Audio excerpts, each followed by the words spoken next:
We all have something of power and of value that can help someone else. Absolutely. And it's figuring out what that is and what that is in a way that will also highlight what your business has to offer, Hmm. because I help professionals who want to grow that business, grow Yes. that influence. And so not just any book will do that. It has to be the right book. So Right. that's what Right. I love doing, is figuring out what that book is and helping, as I work with these authors, help Hmm. them develop their book so that it really accomplishes all that they want to achieve in the world. Welcome to the Audacious Living Podcast, hosted by my man, Audley Stevenson, the Odd Man.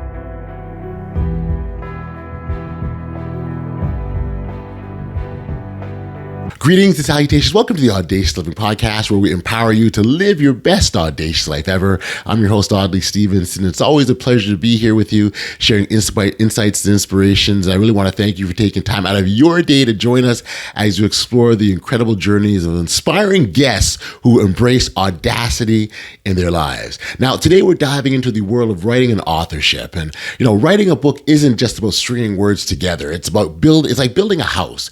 You can't just start nailing boards together and hope that it holds. You need a blueprint, a foundation, and the right materials. Without a plan, the structure may collapse before it's even finished. But with care, strategy, and attention, you end up with something strong, lasting, and inviting. A place where others can step inside and find shelter, wisdom, and inspiration.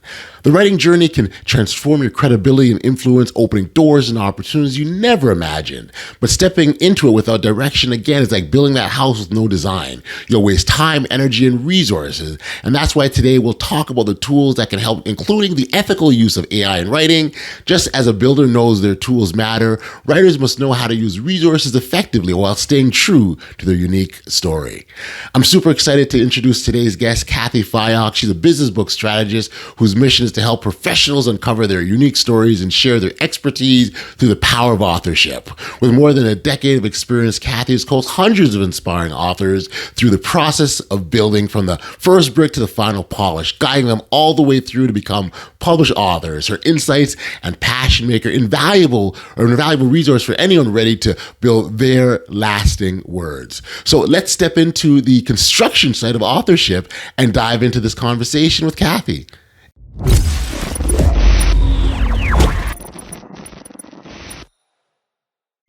Hey, Cathy, thank you for joining me here today on the Audacious Living Podcast. It's great to connect with you. Thanks for being here. Well, it's great to be here, oddly. Yeah, it's awesome. Awesome to be able to share. I always say that being able just to connect with individuals that have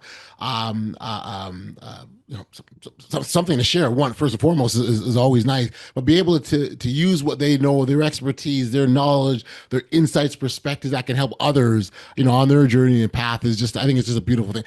It's a beautiful process to be a part of from my perspective, and so that's why I really appreciate the opportunity to have these conversations. And here on this podcast, we very much encourage living that best audacious life. It's going to look very different for everyone, right? But it's in terms of how we do that and the steps that we take. They're not going to be identical. But what I love about the work that you do, and I'm going to get you to elaborate further. But in terms of from the standpoint of like there's an intersection between audacity and impact, right? Where you're helping individuals, Mhm. write that book, if you will, and professionals get their word Yes. out and get their expertise out because everyone has something of value to share, and so that process of sort of cultivating that is very much the work I see you do, and we will certainly talk about your newest book, word by word, and what that's doing out in the world and how it's helping individuals. But maybe as a starting point, if I can get you just to introduce yourself to our audience, talk about the work that you do and what's got you to the point that you're at now. Well, thank you so much. I'm Cathy Fyock. I'm the business book strategist. And basically, I work with professionals who want to write that book about their area of expertise, a nonfiction book, in order to grow their business, their brand, their influence. So it's all about a tool that entrepreneurs, solopreneurs can use to establish their credibility, their visibility, to develop a new revenue stream, to do all of that and much, much more, which is really thrilling, exciting work because I'm helping people really step into a larger version of themselves, their most audacious self, if you will. And that's really exciting. Yeah, it's a beautiful process to be a part of, right? Because you're helping individuals become more than, bigger than, larger than they thought. And Yes. the part that's really I think is so empowering about this is that everyone has a story to tell. Everyone has something inside them worth sharing, whether they feel that they can. I'll tell you a quick story. I remember once I wanted to. I used to do professional speaking, and I entered into it. I was very early in my speaking journey, and I entered into a speaking competition.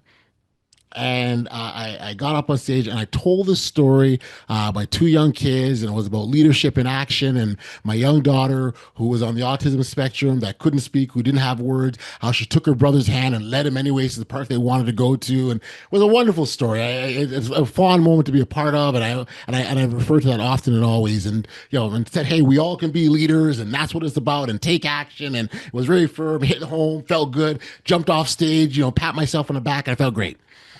A couple speakers later, a young woman comes up on stage, and she tells a story about a horrific car accident that she had gotten into, hit by a drunk driver in her car.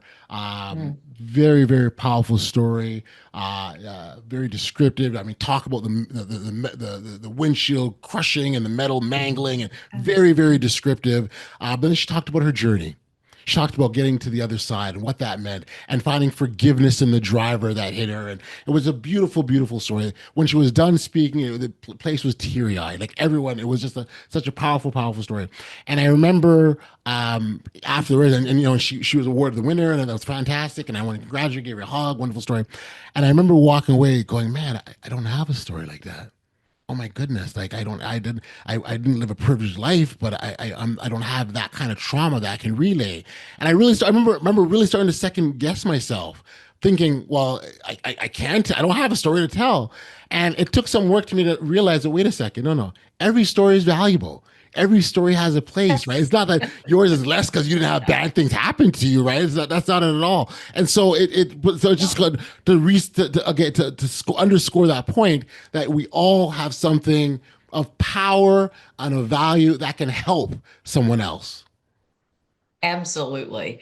And it's figuring out what that is, and what that is in a way that will also highlight what your business has to offer. Because I help professionals who want to grow that business, grow Yes. that influence.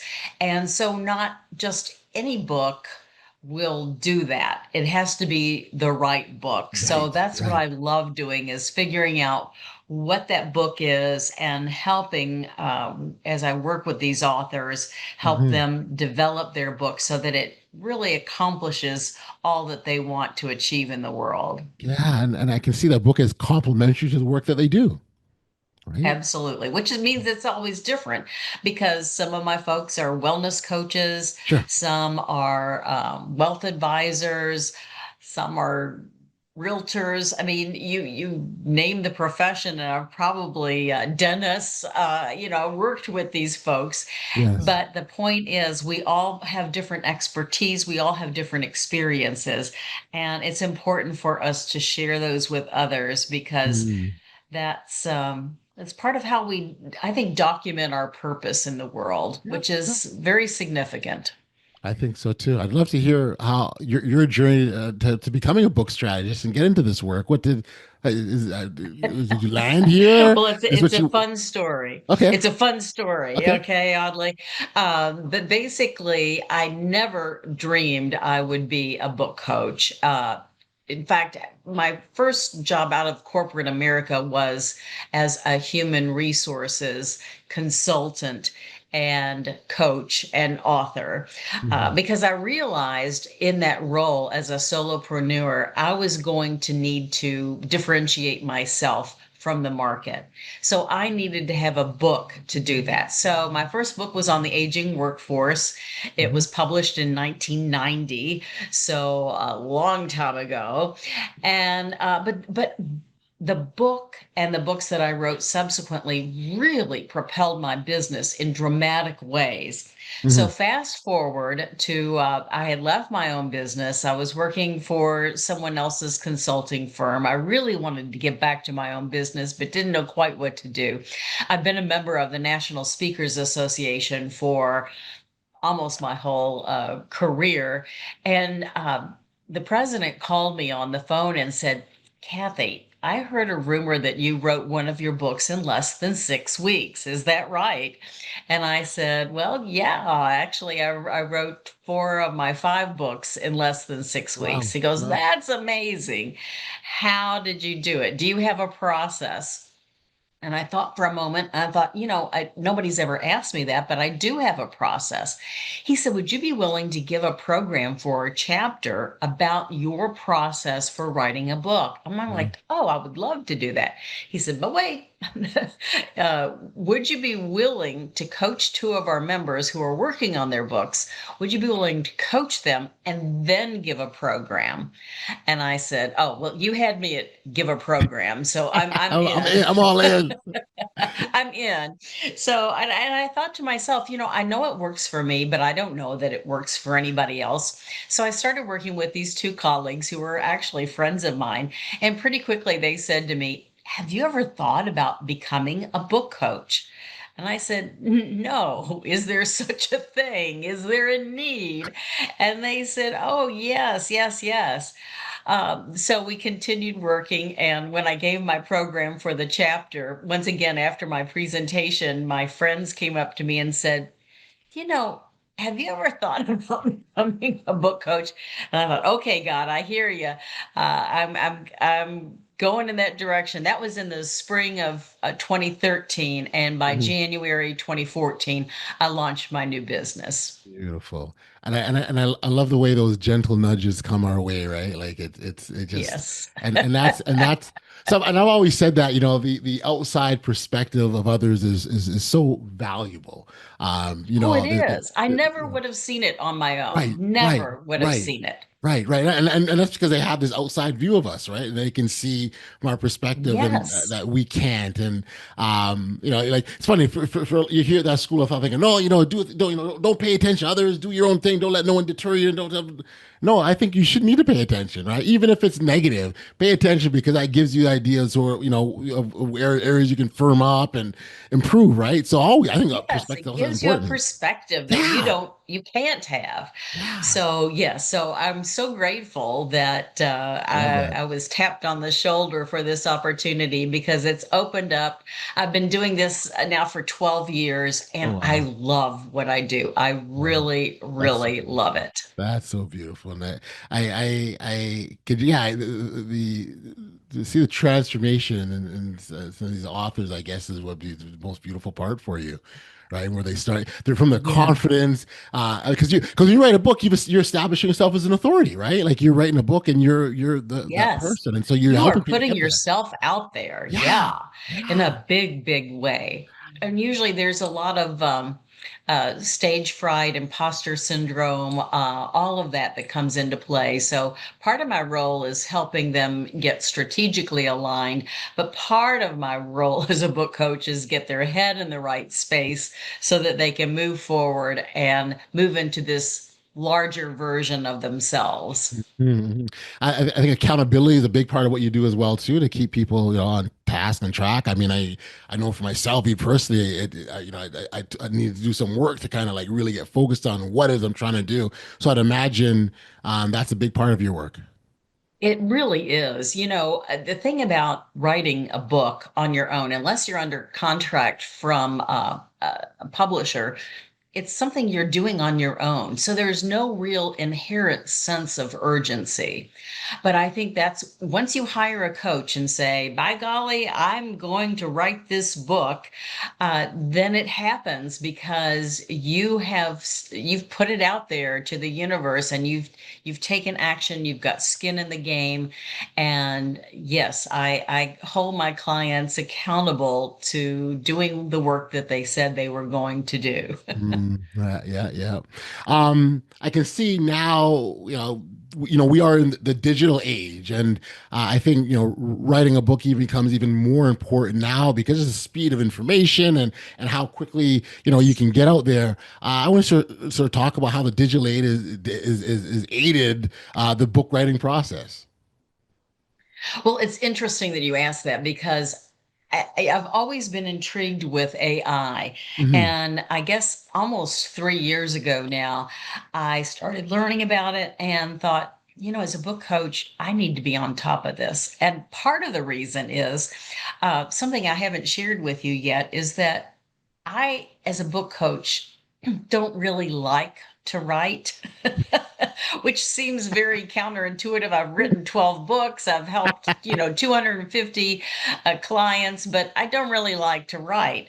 But I think that's what makes me a good book coach is I Right. get the fact that it's hard work. I don't think, there's some people who just think it's fun, it's beautiful. It's like I could spend all my hours writing. It's like, no, no, it's hard work. So I believe anything that we can do that makes it a little easier, that facilitates the process. So I'm all about tapping into the power of AI Mm. as we are writing our books. Now, I think we have to be very, very careful because we can't just say, okay, AI, write something for me, write a Right. post about this Right. topic, and it will write something, but it will be flat. It will be Yes. soulless. Yes. It will be without a story. Mm. So we have to use AI as a tool, as one of the tools in our bag of tricks, Yes. but we can't rely on it exclusively, and we Right. have to be using it. I know I heard someone talk about the fact that they thought of their AI as an intern, like a college Okay. intern, Okay. and you Okay. wouldn't just turn an intern loose with your stuff. No, Right. you would go back and forth and coach and redirect, and that is exactly what I believe that we need to do in using AI, because especially for my authors who are like me, they don't really like to write. They think writing is maybe a secondary or tertiary Yeah. skill. Yep. It's certainly not up there. That that AI can really be a huge help in getting that book written or getting Yeah. any content written for that matter. I mean, I certainly appreciate the perspective. I'm glad that you touched on the way you did because I know for many, maybe some of the traditionalists. I remember talking actually to a book coach not that long ago, and she said I don't touch AI at all. I don't get it, and I just thought that was interesting because it's a tool that's out there. But I think where she was coming from was just from the standpoint of this is how the way I write books is the way I write books, and that's how it is, right? And I'm not suggesting that you change that, but I think to your point is understand it is really what you're referring to. It's important, and this is something I told my nephew. He's a wonderfully gifted writer, and he writes and copy content marketing for a living. And we were talking about his career, and I told him, I said, if you don't start using AI, I'm not going to say your job is going to be taken over by AI, but I Right. am going to say that your job is going to be taken over by someone with your skill who uses AI. And then I got to thinking about that, and I got to thinking, oh my gosh, that applies to me too, because I'm not exempt from this. I think that in order to survive as a book coach, especially one who helps people that I work with me typically don't consider themselves writers. So for people who work with me, we need to know how to use Yes. AI Yes. authentically and ethically. And so let's get into the ethics conversation because I think that's an important one, right? And so Yes. it's very easy, and I'm not saying it's very easy, but I think if you've got that trained eye, you can pick up something and tell if it's been written by AI exclusively or not. It's not hard, Yes. right? It's the way it Yes. reads. I think soulless is a fantastic word, and in term, It is. It is just without personality. It's without heart. It's without stories. It is flat. It is yes, just flat. yes, So we can't just let it go on its own. And we have to correct for some of those things. I got a manuscript back from an author, and I could just tell there were what I call AI fingerprints all over his manuscript. And I right, said, you didn't do all of this on your own, did you? Not that that's bad, but it shows. And I think that is really bad. It mhm, needs to be, and this had his own stories in it, but it didn't have his voice. And it had lots of signs. And I think we were coming to know what some of those signs are. One AI fingerprint is M dashes. Now, I happen to love M dashes. Those are like a double dash. And I mhm. often use those in my writing. So Yes, I'm kind of sad that AI is take going it to make over, me take those out now because somebody's going to think that I really used AI when I did not at all. right? There's some other things that Yeah. AI does that is it's problematic, and it becomes glaringly obvious. Hmm. Things like one word sentences, one Ah, period words period sentences, that and using that too much excessively is definitely a sign of mm, AI. gotcha. And what I've learned too is that you can't just say to AI, okay, AI, I see these M dashes. I would like for you to respond from now on. All of your responses to me should be without M Yeah, dashes. yeah. And it responded to me with this response with like 5 M dashes in it. I said, you're not listening to me. I don't know how So it not to came do back it. again, and it came back. It only had maybe three the next time, but then we're, and maybe in the future, in the near future, we will have ways to erase that from AI. Yeah, But for right now, it's there. we have to be a very active editor so that we're not giving the impression that we totally relied on Yeah, AI. yeah.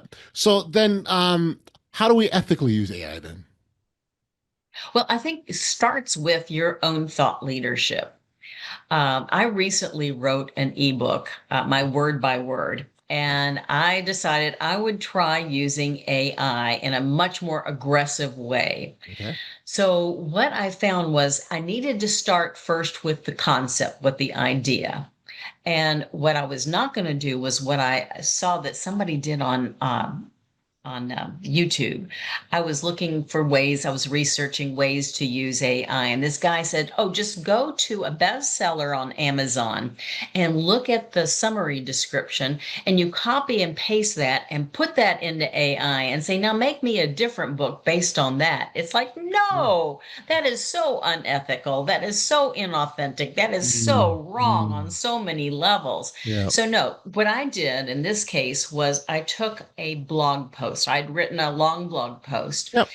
and I really liked it. It was about the transformative power of authorship. Okay. And so I said, here is a blog post that I really like. And what I'm wondering is, could I take this and make this into a booklet?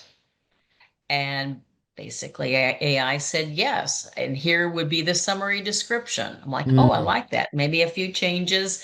Then let's see the content outline. Came yes. back to me Yes. with the content outline. So it was an iterative process, but I Yes. started with my thought leadership. That's right. And then what it actually wrote was devoid of stories. So I actually asked AI, so what's the best way to add stories? Well, I thought at first I might be able to feed in, because in my original blog post, I had lots of stories and Yep. examples and quotes and so Mhm. forth. But it could not sort of do that at least in this example. Right. So what I ended up doing was going through, because I knew my content. I mean, it's my content, Yeah. right? It's Yeah. my thought leadership. Yeah. So I went through because I had the examples, because I wanted to show examples from my authors. So I thought, okay, when I'm talking about this point, okay, that's Ruth's book. When I'm talking about this point, yeah, that's David's point. So, Yeah. I mean, I would just go to my bookshelf behind me to Hmm. pull out the book and reference the book that where that came from, or where that Yes. idea Yeah. came Yeah. from. Yeah. So it was a very iterative process of me starting with my content, Yes. feeding that, getting it back, and going back and forth. So it's a dance That's back and right. forth That's with right. AI that really makes it work authentically. And what you're describing, that process that you've described, very much speaks to the fact that it is a tool, right? And it's a tool that you Yes. you can use. I like to I like to use it to generate ideas. If I'm putting something together and I'm Yes. stuck, and I'm like, okay, how do I put these two to bridge it? Like, how do I bridge these two thoughts together? And I've gotten some great suggestions. There was once I was writing out something, and I said, I want to turn this into an acronym. And it made it into an acronym for me, right? And again, but it was at the end of I the day, know. it was my idea, it was my thought, right? And so, Yes. from the idea generation standpoint, I think those are I'm going to use the word proper, but ethical or practices or ways of doing it, that it allows you to still take ownership of the work, but not solely rely on AI as a tool. Absolutely. Absolutely. And then it's always imperative that you go through and add your stories. Yes, Now, yes. AI told me that the best way to do that is at the beginning of a paragraph, perhaps add the Okay. story as an illustration, then make your point, and then summarize it. Mhm. So that's a great way. Or sometimes to make the point, kind of summarize it, and then summarize it with a story, an example. So it gave me suggestions Yep. for how to intersperse those, but the stories had to come from me. Yeah, yeah, yeah. No, I get it. I get it. No, I think. Listen, I think it's first off, very healthy conversation, and very happy to hear that you embarked on that journey. And it's word by word is the name of the book, the ebook that you have out now, Yes, right? word by word. Uh-huh. Yes. And it's And available from my website. yes, yes, and we'll certainly make sure that the website contact details will be in the show notes. But I do just love the fact that it's something that you've embarked on as a way of being able to show people exactly, like, this is what it can be, and this is the potential that it has to help you on your journey. Yes. And I wanted to have that experience of knowing how to go back and forth. I suspected it would be an iterative kind of a process, but I didn't know exactly how it would work. But now I feel like I could guide my clients on that journey very successfully. I'm very curious, as you sort of talked about the work that you've done with clients and how you've assisted them. Is there a story of one that stands out who's sort of transformed through writing a book? Um, Oh, it is so amazing that so many of my authors have had transformative experiences with their book. It has opened so many doors, so many opportunities, things that they never would have dreamed. mm, I know Dr. Claire, for example, she had just lost her husband. She was just stepping out into um, consulting on her own, mhm, coaching. mhm. So she wrote the book, and then she has now grown her LinkedIn. She now has speaking engagements internationally, and she has clients and fans all over the world. I mean, it's really kind of phenomenal how Wow. she went from, an employee and and broke out of the shell to become something so much bigger. And it was totally transformative. And she's just one of many, many stories of my clients who have experienced this real transformation with a book. Yeah. Again, I said off the top, but it's such a beautiful process to be a part of. I can certainly see the joy in just in helping individuals empower themselves and grow to be larger than they were when you first found them. Yes, absolutely. Curious, are there any lessons that you've learned? You've worked with 250 authors. Is there anything that you've learned through this time with them? Yeah, it's what it's interesting is that you have to do the work. There is no Mm, shortcut. Uh, I think it's a hard process to distill everything you know into a book. It's sort of like the if you love movies and you love books, it's like reading the book and then seeing the movie, and you think, oh my gosh, they cut out so many good parts. And the reality is you can never tell the whole story in your book of your life right. or your expertise or all that you know. You can never do that. And if, in fact, if you are one of these continuous learners, you will never be able to have all of your insights in a single volume. Gotcha. So it's distilling it and figuring out what is really important for the reader, and writing from a reader's perspective. Mm, Yeah, writing from a reader's perspective gotcha. is very hard, but getting your head into their head Yep. is really the key. Hmm. So that someone, if there's that someone out there that's listening, Kathy, and then they're terrified to start, what's the first step you recommend? Well, I suggest a conversation because sometimes people aren't ready to write a book. I will say that. There are times when, gosh, I just know I want to write one or I want to grow my business, but I don't know what direction. Those folks may not be ready to write a book, at least not with me right now.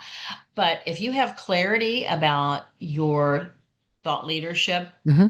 if you have clarity about what you know and how you help others, and you're ready to think bigger about your thought leadership, then yes, then make that call and have that conversation.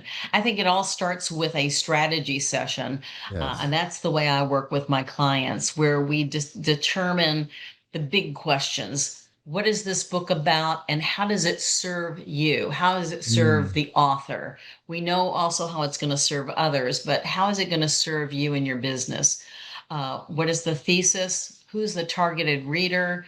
What's the structure, and then what's the project plan? Those are really essential questions to answer at the onset, as opposed to some. I've heard some people say, oh, just start writing. I think that's really bad hmm, advice. um, just writing will not take you where you necessarily want to go. You have to identify where you're going and yeah. why you want to Yes. get there in Hmm. order to write the material that's Yeah. going to deliver. So Yeah. that's why I'm very passionate about starting You with are. a strategic plan. Yeah, no, I can feel your passion, Kathy, and that's so wonderful. Listen, I've really appreciated the insights. I have one last question before we go, and if you're to sort of Sure. think, if you were to think about, your mission and the authors that you work with and how you help them inspire others, what one word would best describe what you do? Mm. Something about optimization. It's optimizing the potential of that author who wants to think bigger, who wants to grow bigger, and I think a book is about optimizing that ability in a really exciting way. I like that. I like that a lot. And I think it's exactly as I think about everything that we've discussed. That's exactly what I'm hearing loud and clear. And I do like the idea of helping them be bigger than where they are and see and make it not and seeing Hmm. themselves there and then achieving it too, which is just a wonderful, Yes. wonderful thing. Kathy, this has been such a delightful conversation. I'm so glad that we had a chance to do this. For listeners that wanted to connect with you directly, where's the best place to send them? Just to my website, kathyfyock.com. Very cool. And again, we'll make sure we'll include that in the show notes. Cathy, this has been fantastic. Thank you and all the best. And thanks for being a guest on the Audacious Living Podcast. Well, thank you. You are audacious. Thank you. I try. I got to live my brand, right? I got to live my brand. You are.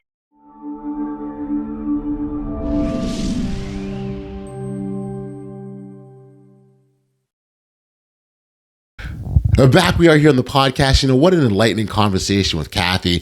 One of the biggest takeaways for me was the importance of having that blueprint before you start writing.